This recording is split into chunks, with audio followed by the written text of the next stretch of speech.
কাল রাত্রের দিক কুসুমের ঘরে আয়ুষকে যেতে দেখে হাতে নাতে ধরে ফেলে ইন্দ্রাণী গাঙ্গুলি। যে মুহূর্তে আয়ুষ গিয়ে কুসুমের দরজা ধাক্কাতে থাকে ঘরে, ঠিক সেই মুহূর্তে কুসুম এসে দরজা খুলে দেয়। আর তখনই আয়ুষকে দেখতে পায়। তখনই কুসুম মুখ ফিরিয়ে নেয় আর বলতে থাকে, আয়ুষ বাবু কি ব্যাপার, আপনি এখানে এসেছেন? আপনি তো জানেন যে আজকে আমাদের কাল রাত্রি কিছু নিয়ম আছে, কিছু লিমিটেশন আছে। সেই সকল লিমিটেশন ক্রস করে আপনি কেন এখানে এসেছেন বলুন তো? আপনি কি একবারও বুঝতে পারছেন না যে দেবী মাকে কতটা আঘাত আপনি দিয়েছেন?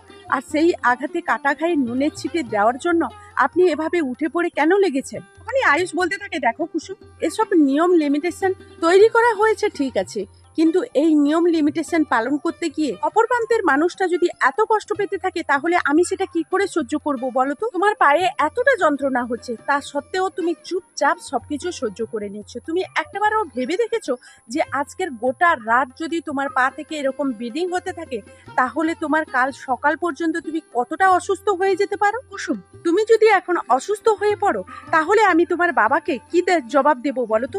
আর কুসুম, তুমি কিন্তু এখন আমার দায়িত্বে, এটা তুমি মনে রেখো। আর কুসুম, এইরকম আচার অনুষ্ঠান আমি কিন্তু মানিও না। তুমি কেন আমার দিক দিয়ে মুখ ফিরিয়ে নিলে বলো? তখনই কুসুম বলতে থাকে, আয়ুষ বাবু, মানা না মানা সেটা আপনার ব্যাপার, কিন্তু ব্যক্তিগত দিক দিয়ে আমি কখনোই চাই না আপনার কোনো রকম কোনো ক্ষতি হোক। সেই কারণে আমি এই কাজগুলো করছি। আপনার যাতে কোনো রকম কোনো ক্ষতি না হয় আমি আজকে সেই নিয়মই পালন করব। আপনার মুখোমুখি আমি কিছুতেই হব না, তো আমার মুখটা আপনাকে আমি কিছুতেই দেখাতে পারবো না, তার জন্য আমাকে ক্ষমা করবেন।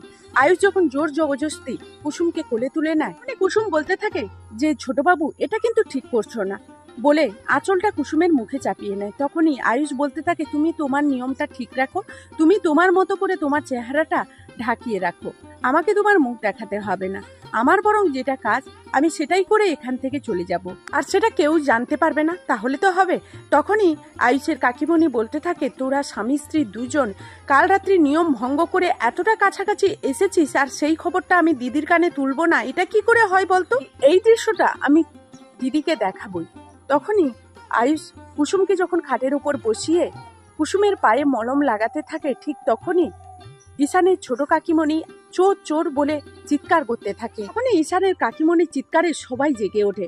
তখন ঈশানের কাকিমণি গিয়ে বলতে থাকে, দিদি গো দিদি, তুমি তাড়াতাড়ি করে বেরিয়ে আসো, কেন জানি না মনে হচ্ছে আমাদের বাড়িতে চোর বা ডাকাত এসছে। কেন জানি না আমার সঙ্গে একজনের কারুর ধাক্কা লেগে গেল, আর আমার মনে হচ্ছে নির্ঘাত আমাদের বাড়িতে চোর ঢুকেছে। সেই চোর ধরার অজুহাত দিয়ে যখনই ইচ্ছে করে ইন্দ্রাণী গাঙ্গুলিকে কুসুমের ঘরে ঈশানের কাকিমণি নিয়ে যায়, ঠিক তখনই কুসুম আর আয়ুষকে একসঙ্গে ইন্দ্রাণী গাঙ্গুলি দেখে ছুটে যায়। তো বন্ধুরা, এই ছিল কুসুম ধারাবাহিকের নতুন আপডেট। আবারও নেক্সট আপডেট নিয়ে তোমাদের সামনে হাজির হয়ে যাব। ততক্ষণ সবাই ভালো থাকো, সুস্থ থাকো, টাটা।